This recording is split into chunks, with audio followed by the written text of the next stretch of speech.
Assalamualaikum warahmatullahi wabarakatuh. Salam sejahtera untuk kita semuanya. Selamat berjumpa kembali anak-anak hebat di WK Channel, saluran berbagi ilmu pengetahuan. Pada kesempatan kali ini kita akan membahas mengenai suhu dan perubahannya. Namun pada video kali ini sebatas pada suhu dan perubahannya nanti pada video yang kedua. Anak-anakku yang saya cintai dan saya banggakan, mari kita lanjutkan pembelajaran pada kesempatan kali ini. Suhu, apakah itu suhu?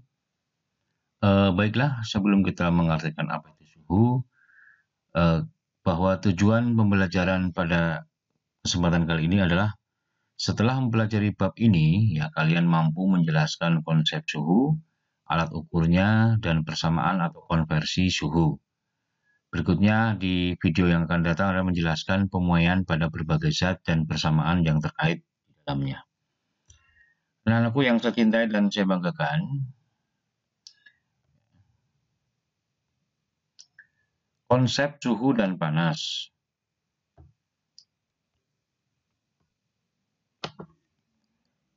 Panas adalah salah satu bentuk energi yang mengalir, sedangkan suhu adalah ukuran derajat atau tingkat energi panas suatu benda. Suhu rendah berarti tingkat energi panas benda rendah, sedangkan suhu tinggi tingkat energi panas benda tinggi.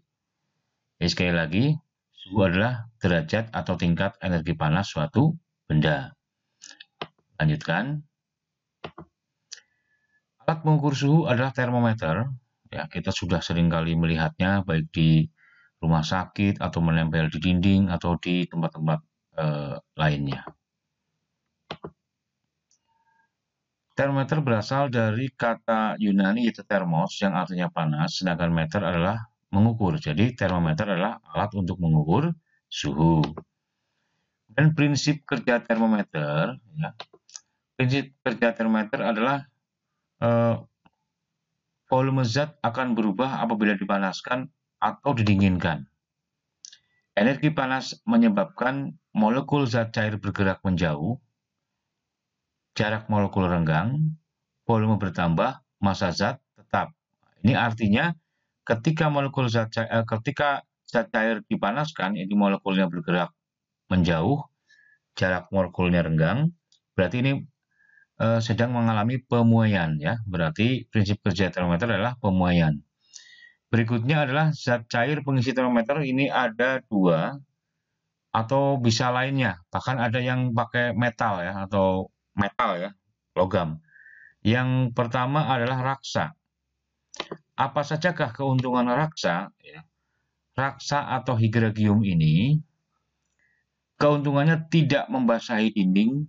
Nah, kita kalau misalkan kamu mengisi gelas dengan air, kemudian air itu dibuang, pasti ada yang menempel di dinding gelas. Nah, kalau raksa tidak menempel. Kalau dibuang, misalkan ditaruh di gelas, dibuang ya hilang, tidak ada yang menempel di dinding. Ini adalah keuntungan dari raksa. Mudah dilihat karena mengkilat, ya, jadi raksa itu mengkilat, ya. Cepat mengambil panas dari suatu benda yang sedang diukur. Kemudian jangkauan suhu cukup lebar. Dia memiliki titik beku antara min 39 sampai 40 derajat Celcius dan titik didihnya antara 359 sampai 360 derajat Celcius. Oke. Berikutnya adalah alkohol. Alkohol juga sering digunakan untuk pengisi termometer. Keuntungan termometer adalah harganya murah, lebih teliti untuk kenaikan suhu yang kecil. Jadi alkohol mengalami perubahan volume yang besar. Saya ulangi, lebih teliti. Untuk kenaikan suhu yang kecil, alkohol mengalami perubahan volume yang besar. Ini keuntungan alkohol. Kemudian dapat mengukur suhu yang sangat rendah sebab titik beku alkohol adalah min 130 derajat Celcius. Jadi kalau tadi raksa itu min 40, alkohol min 130. Berarti alkohol ini bisa digunakan untuk termometer yang mengukur suhu yang sangat rendah, ya. Di bawah 100 pun bisa, ya, di bawah min atau di bawah 100, di bawah min 100 gitu. Namun alkohol ada kerugiannya, yaitu membasahi dinding kaca, titik didihnya rendah, yaitu 78 derajat Celcius, berarti alkohol tidak bisa mengukur suhu air mendidih. Karena suhu air mendidih adalah 100 derajat Celcius ya pada tekanan 1 atmosfer. Sedangkan alkohol di 78 derajat Celcius. Alkohol tidak berwarna atau perlu pewarna agar dapat dilihat, sehingga kalau dimasukkan ke dalam tabung kaca, ini alkohol seolah-olah sangat jernih ya, susah diamati nanti. Ini adalah kerugiannya. Kita lanjutkan.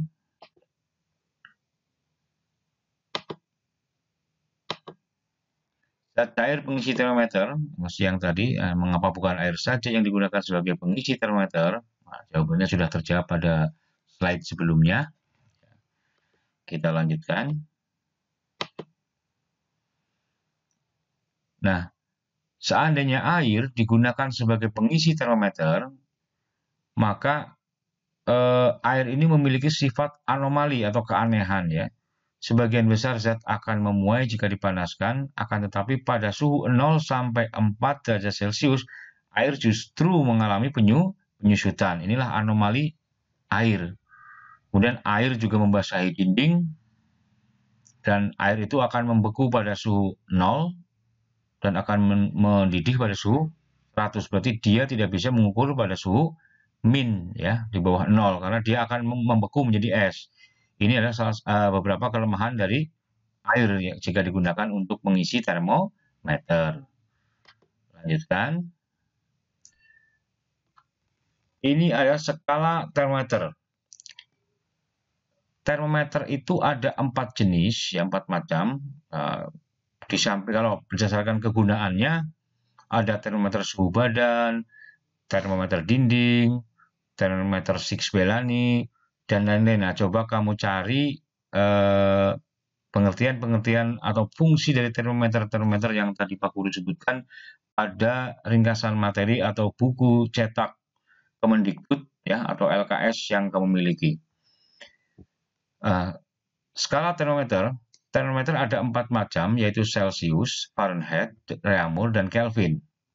Celsius ini memiliki titik tetap bawah 0, titik tetap atas 100, Fahrenheit 32, 212, Reaumur 0, 80, Kelvin 273, 373.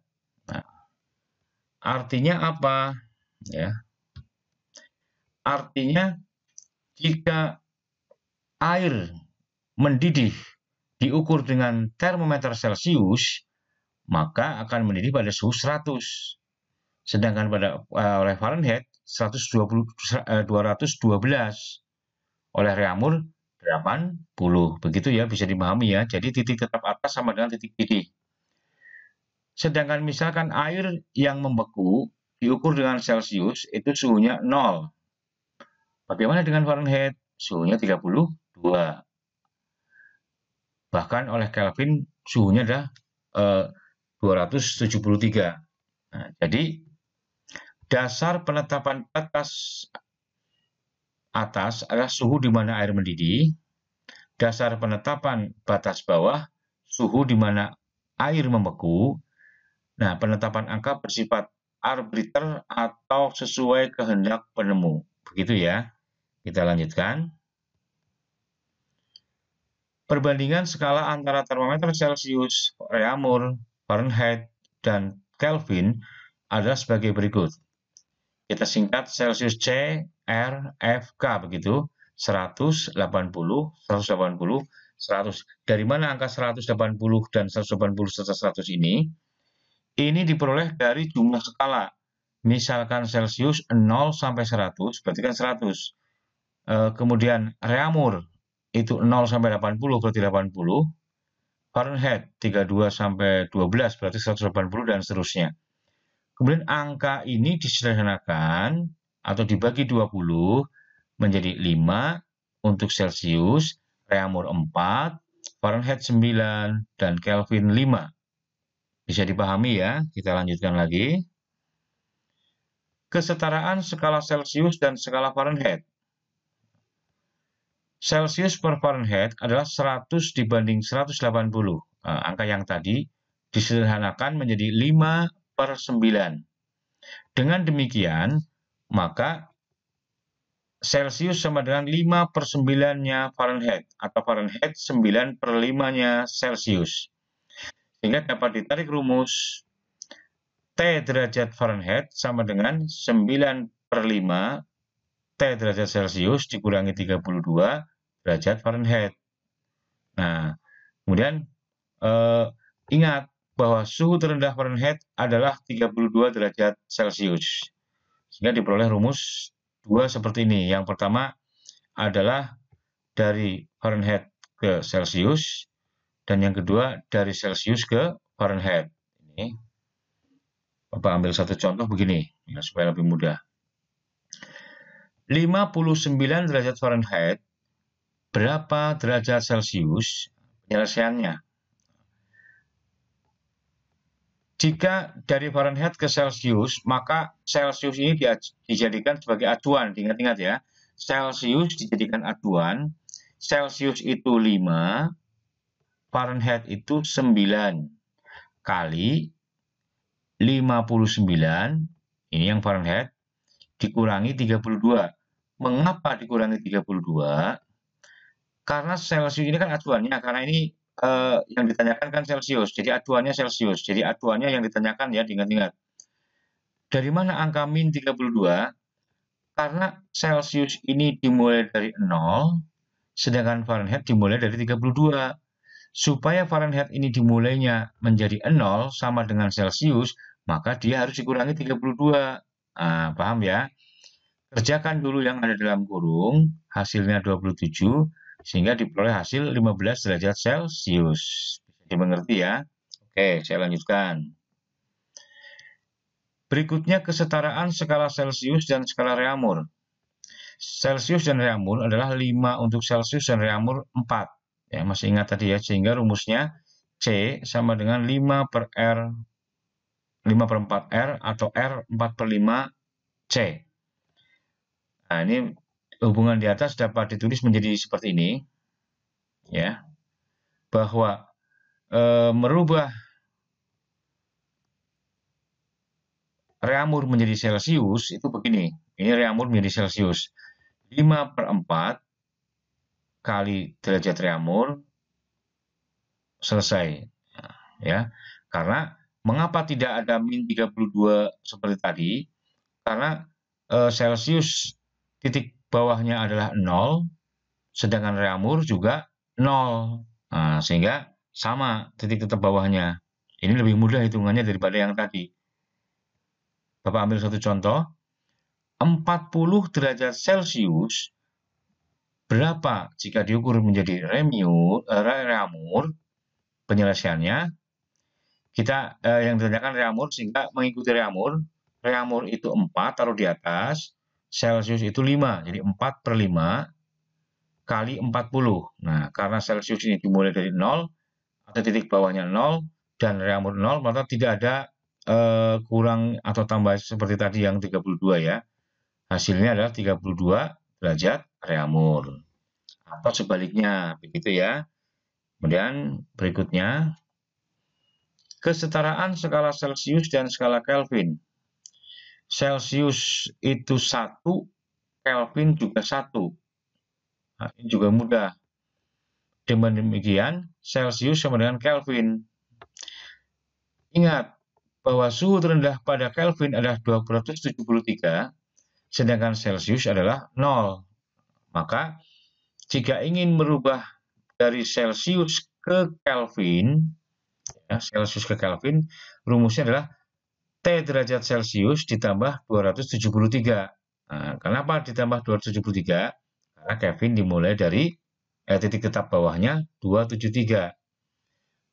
Itu sebaliknya, dari Kelvin ke Celsius, maka harus dikurangi 273.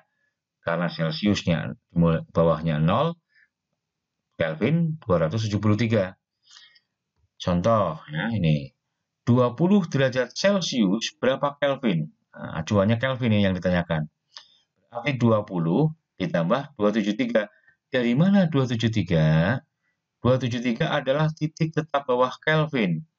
karena Kelvin titik tetap bawahnya 273, maka Celsius yang titik tetap bawahnya 0, supaya titik tetap bawahnya menjadi 273 harus ditambah. Ya, menjadi 293 derajat Kelvin. Paham ya? Nah, berikutnya adalah sebuah pengetahuan suhu tubuh dan kesehatan ya. Pengetahuan kita semuanya. Suhu tubuh normal adalah 36 sampai 37 derajat Celcius. Nah, ketika kamu demam bisa lebih dari 37 ya. Bahkan untuk acuan yang untuk termogan ya, yang untuk pemeriksaan COVID-19, kalau sudah 37,3 itu berarti dia demam ya. Kemudian suhu tubuh ini disebabkan tubuh memproduksi panas yang lebih banyak dibanding pengeluaran panas oleh tubuh itu sendiri. Peringatan dari tubuh bahwa sedang terjadi perang ya melawan virus atau bakteri patogen yang bisa merugikan tubuh. Ini bisa menyebabkan suhu tubuh naik ya. Nah, sekarang tipsnya. Apa yang harus saya lakukan ketika demam? Nah, demam akan mengeluarkan lebih banyak cairan tubuh sehingga tubuh menjadi rawan dehidrasi. Dehidrasi itu kekurangan air. Banyak-banyaklah minum air putih dan mengkonsumsi buah untuk mengimbangi cairan tubuh yang dikeluarkan. Nah, itu tipsnya, hindari memakai selimut yang tebal sebab hal tersebut justru menghambat proses pelepasan panas dari dalam tubuh, dan beristirahatlah. Ya, begitu anak-anakku yang saya cintai, anakku hebat, yang soleh-soleha pada pertemuan kali ini. Saya cukupkan sekian, mudah-mudahan bermanfaat bagi kalian semua. Tetap semangat, tetap jaga protokol kesehatan, tetap berdoa, tawakal ya. Patuhi protokol kesehatan sekali lagi itu. Sampai bertemu lagi ya. Wassalamualaikum warahmatullahi wabarakatuh.